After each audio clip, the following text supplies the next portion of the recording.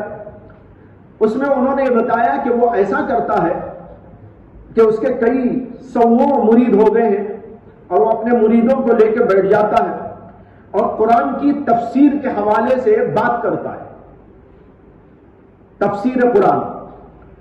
اس کا ایک مرید اور چیلا وہ قرآن کریم کو لے کر، ترجمے والے قرآن کریم کو لے کر کھڑا ہوتا ہے، تو یہ مرید پیر صاحب کہتے ہیں کہ بھائی پڑھو سورہ فاتحہ پڑھو، وہ سورہ فاتحہ پڑھتا ہے، پھر اس کے بعد کہتا ہے کہ اس کا ترجمہ پڑھو، تو وہ ترجمہ پڑھتا ہے، الحمدللہ رب العالمین، تمام تعریفیں اللہ کے لیے ہیں جو تمام عالموں کا پالنہار ہے، الرحمن الرحیم، بڑا مہربان نہایت رحم والا ہے، مالک یوم الدین، یوم جزا کا مالک ہے، ایاک نعبد و ایاک نستعین، ہم تیری ہی عبادت کرتے ہیں اور تجھ ہی سے مدد مانگتے ہیں۔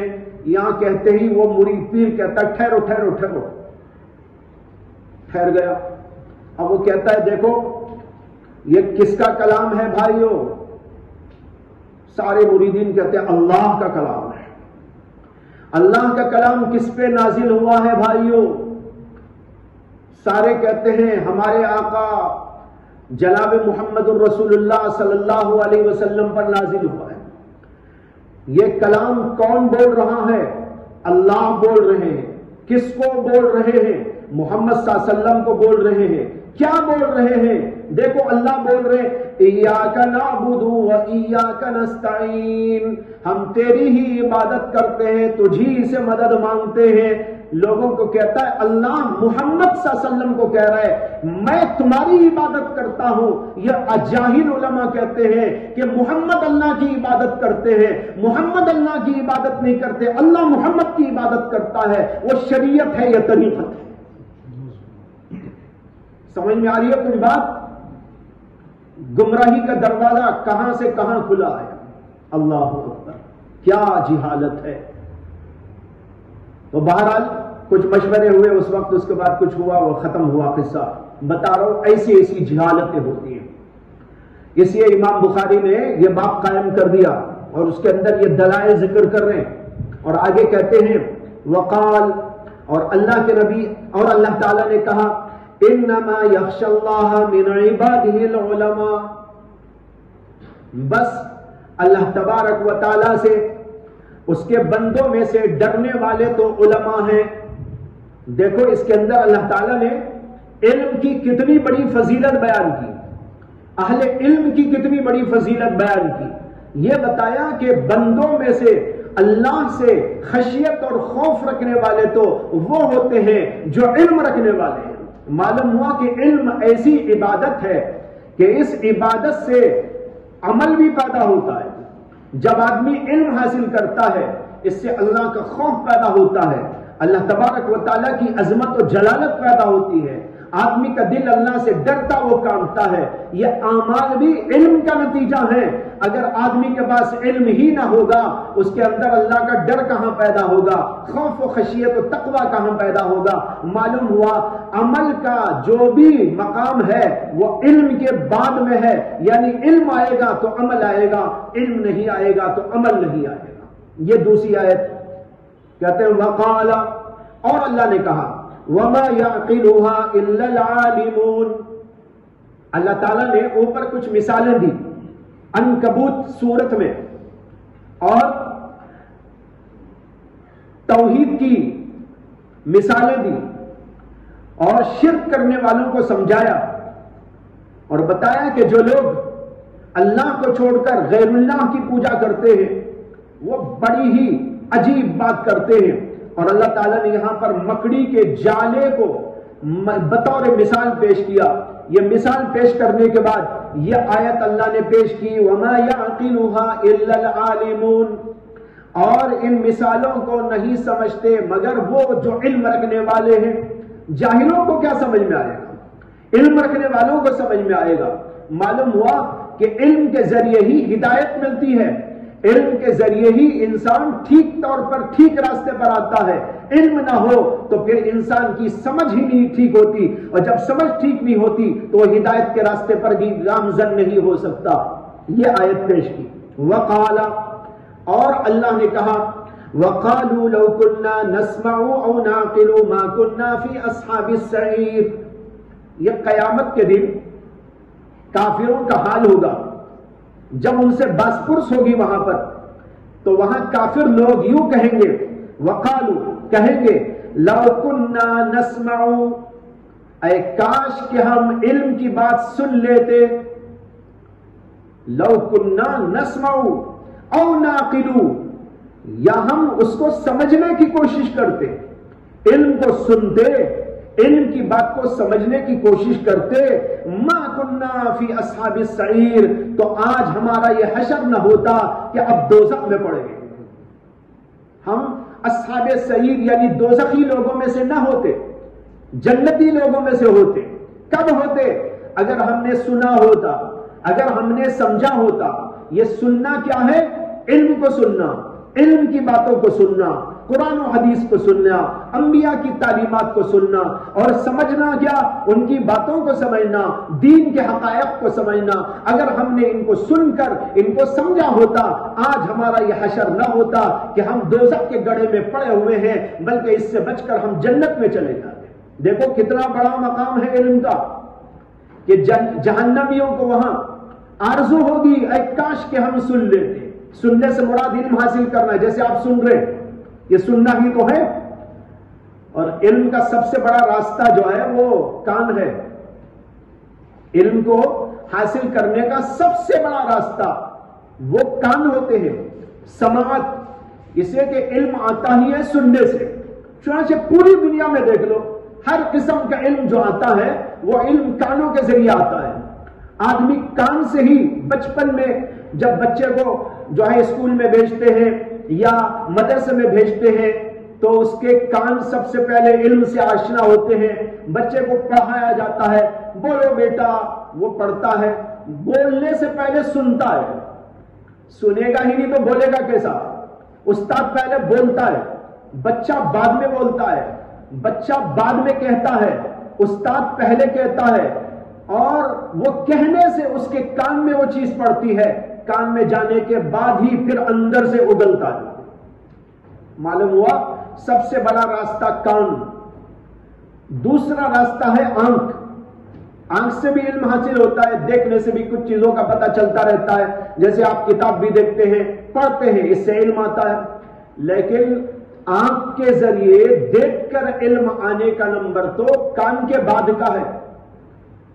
اب چھوٹا سا بچہ جو ہوتا ہے نا، اسے آپ کتاب دے دو، پڑھ لے گا؟ نہیں پڑھے گا، اس لیے کہ ابھی آنکھ میں وہ طاقت نہیں پیدا ہوئی کہ وہ پڑھ کر سمجھ لے۔ اس لیے پہلے کان استعمال ہوتے ہیں بچے کے، اسی لیے بچے سن سن کر جو بولتے ہیں وہ بولنے لگتے ہیں۔ جو آپ بولو بچہ دوہرا جاتا ہے، جو آپ بولو بچے کی زبان پہ نکل آتا ہے۔ تو معلومات سب سے بڑا ذریعہ کان، اور دوسرا نمبر آتا ہے آنکھ کا، کہ آنکھ کے ذریعے علم آتا ہے۔ پھر تیسرا نمبر ہے منہ، زبان، اس کے ذریعے علم، جیسے پڑھ پڑھ کر بچے کو بھی پڑھاتے ہیں، اس طرح اس کا علم بڑھتا ہے۔ یہ ذرائع علم ہے۔ تو بتانا یہ چاہتا ہوں کہ قیامت میں ان کو آرزو ہوگی، لو کنا نسمع، اے کاش کہ ہم سنتے، علم حاصل کرتے، استادوں کی بات سن لیتے، انبیاء کی تعلیم سن لیتے، او ناقلو یا سمجھتے۔ وقال، اور اللہ نے فرمایا، هل يستوي الذين يعلمون والذين لا يعلمون، کیا برابر ہیں وہ لوگ جو علم رکھنے والے ہیں اور وہ لوگ جو علم نہیں رکھتے؟ کیا دونوں برابر ہو سکتے ہیں؟ علم والے اور جاہل لوگ، دونوں کا مقام مرتبہ ایک نہیں ہو سکتا۔ علم والا کہاں، جاہل کہاں، علم والا کہاں، بے علم کہاں، دونوں کے اندر زمین و آسمان کا فرق ہوتا ہے۔ اس لیے دونوں کبھی برابر نہیں ہو سکتے۔ اللہ نے سوال کیا، جواب خود ظاہر ہے، سوال میں جواب چھپا ہوا ہے۔ یہ سوال ایسا سوال ہے جس سے خود جواب کا اندازہ ہو جاتا ہے. کیا برابر ہیں وہ لوگ جو علم رکھتے ہیں اور وہ لوگ جو علم نہیں رکھتے؟ جواب خود ہی سمجھ میں آیا، نہیں برابر نہیں ہے، دونوں کے درمیان میں زمین و آسمان کا فرق ہے. وقال النبی صلی اللہ علیہ وسلم، اور اللہ کے نبی صلی اللہ علیہ وسلم کا ارشاد ہے، من یرید اللہ بہ خیرا یفقہہ فی الدین، جس آدمی سے اللہ بھلائی کا ارادہ کرتے ہیں اس کو دین کے اندر سمجھداری دے دیتے ہیں. یفقہہ، یہ لفظ فقہ سے بنا ہے جس کے معنی سمجھ. فقہ یفقہ، سمجھ دینا، سمجھداری دینا. کہتے ہیں یفقہہ فی الدین، اسے دین کی سمجھ عطا کر دیتے ہیں جس سے اللہ نیکی کا، بھلائی کا ارادہ کرتے ہیں. امام محمد کا جب انتقال ہو گیا، کسی بزرگ نے ان کو خواب میں دیکھا اور ان سے پوچھا کہ آپ کا اللہ کے ہاں پیشی پر کیا معاملہ ہوا؟ انہوں نے کہا اللہ کے سامنے پیشی ہوئی، اللہ نے مجھ سے فرمایا اے محمد اگر تجھے بخشنا نہ ہوتا تو تجھے علم سے کیوں نوازتا. اسی لیے تو علم دیا تھا کہ بخشنا منظور تھا. کتنا بڑا مقام ہے اہل علم حضرات کا کہ اللہ جس کے ساتھ بھلائی چاہتے ہیں اسی کو علم دیتے ہیں. بہت اونچا مقام. یہ حدیث آگے آ رہی ہے مستقل باب میں، وہیں پر اس کی پوری تشریح ہوگی. اجمالی تشریح یہ آپ کے سامنے آ گئی. اور فرمایا اللہ کے نبی نے وَإِنَّمَا الْعِلْمُ بِالتَّعَلُّمِ، یہ بھی حدیث کا جملہ ہے. بعض روایتوں کے اندر یہ حدیث کا جملہ نقل کیا گیا ہے. امام بخاری یہاں ذکر کرتے ہیں وَإِنَّمَا الْعِلْمُ بِالتَّعَلُّمِ، علم تو تعلم سے آتا ہے، علم سیکھنے سے آتا ہے. اس میں یہ بتایا ہے کہ علم کی اتنی فضیلتیں آپ کو بتائی گئی، اہل علم کا اتنا بڑا مقام آپ کو بتایا گیا، لیکن یہ مقام ملے گا کب؟ یہ مقام حاصل ہوگا کب؟ کہتے ہیں یہ حاصل اس وقت میں ہوگا جب کہ آدمی علم حاصل کرنے کی کوششیں کرے گا، تعلم کرے گا. تعلم علم سے ہی بنا ہے لیکن باب تفعل میں چلا گیا ہے. باب تفعل میں جانے سے اس کے اندر ایک خاصیت پیدا ہو جاتی ہے اور اس خاصیت کا نام ہے تکلف. آپ نے پڑھا ہوگا ابواب خاصیات ابواب کے تحت باب تفعل کے خاصیات میں سے ایک خاصیت ہے تکلف. تکلف کا معنی ہے کسی چیز کو بتکلف حاصل کرنا، یہ اس کے اندر معنی پیدا ہو جاتے ہیں. لہذا علم سے تعلم کا لفظ بنا تو اس کے معنی ہو گئے تکلف سے علم حاصل کرنا، یعنی اس کے لیے محنت کرنا، اس کے لیے مجاہدہ اختیار کرنا، اس کے لیے تدبیریں کرنا، اس کے لیے سلیقہ مندی اختیار کرنا. جب اس طریقے پر علم حاصل کیا جائے گا تب جا کر علم آئے گا. اگر یہ تعلم نہ ہوگا تو قیامت تک علم نہیں آئے گا. اگر کوئی اپنے گھر میں بیٹھا رہے، اگر کوئی موج ماری کرنے لگے، اگر کوئی تکبر میں اپنی جگہ پر رہنے لگے، اساتذہ کے سامنے نہ جھک جائے اور محنت نہ کرے، مجاہدہ نہ کرے، قربانیاں نہ دے، نیند کی قربانی، مال کی قربانی، جان کی قربانی، اوقات کی قربانی، محنت کی قربانی، جسم کی قربانی، دل و دماغ کی قربانی، اس وقت تک اس کو علم حاصل نہیں ہو سکتا جب تک کہ یہ ساری قربانیاں لگتی نہیں ہے. اس لیے فرمایا انما العلم بالتعلم. اتنا بڑا باب امام بخاری نے قیام کر دیا. علم کی اہمیت، اس کا تقدم ذاتاً، زماناً اور رتبتاً بتانے کے لیے کہ ہر اعتبار سے علم بہت بڑا مقام رکھتا ہے، مقدم ہے. دیکھو قرآن یہ کہتا ہے، حدیثیں یہ کہتی ہے، یہ ساری باتیں مل ملا کر یہ بات ثابت ہو جاتی ہے کہ علم کا بہت اونچا مقام ہے، بہت بڑا مرتبہ ہے اور یہ حاصل ہوتا ہے محنت سے، مجاہدے سے، تکلیفات برداشت کرنے سے. جنہوں نے بھی تکلیف برداشت کی ان کو اللہ نے علم عطا کیا. جنہوں نے علم کے راستے میں محنتیں نہیں اٹھائی، اپنا دل دماغ اس کے لیے قربان نہیں کیا، ان کو علم حاصل نہیں ہوگا. یہ ساری دنیا میں آشکارا ہے. اور علم چاہے دنیا کا ہو یا چاہے دین کا علم ہو، ہر علم کے لیے ضروری ہے کہ آدمی تعلم کرے، یعنی بتکلف علم حاصل کرنے کی فکر اور جد و جہد کرے، تبھی جا کر علم حاصل ہوتا ہے. ہمارے بزرگوں نے کیا کیا قربانیاں دی، کیسے کیسے انداز پر علم حاصل کیا. نہ دن دیکھا، نہ رات دیکھی، نہ اور کوئی وقت دیکھا، اور نہ فقر و فاقے کا خیال کیا. بھوک اور پیاس شدت کی، لیکن اس کو بھی برداشت کر کر کے علم حاصل کرتے رہے.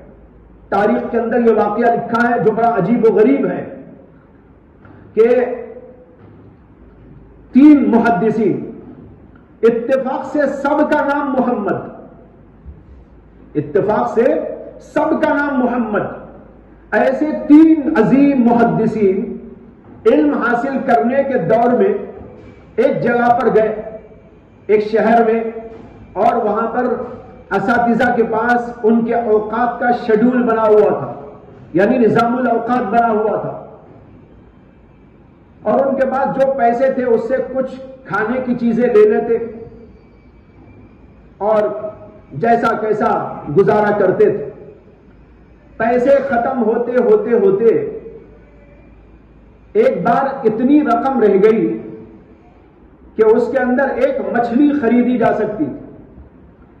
یہ حضرات ایک استاد کے پاس جانے کے لیے نکلے، اتفاق سے مچھلی والا سامنے آیا تو انہوں نے کہا بھائی مچھلی لے لیں گے، اتنے ہی پیسے بھی ہیں، بعد کا دیکھیں گے. بعد مچھلی والا سامنے ہے، مچھلی لے کے رکھ دیں گے، بعد میں آ کے اس کو پکا کے کھا لیں گے.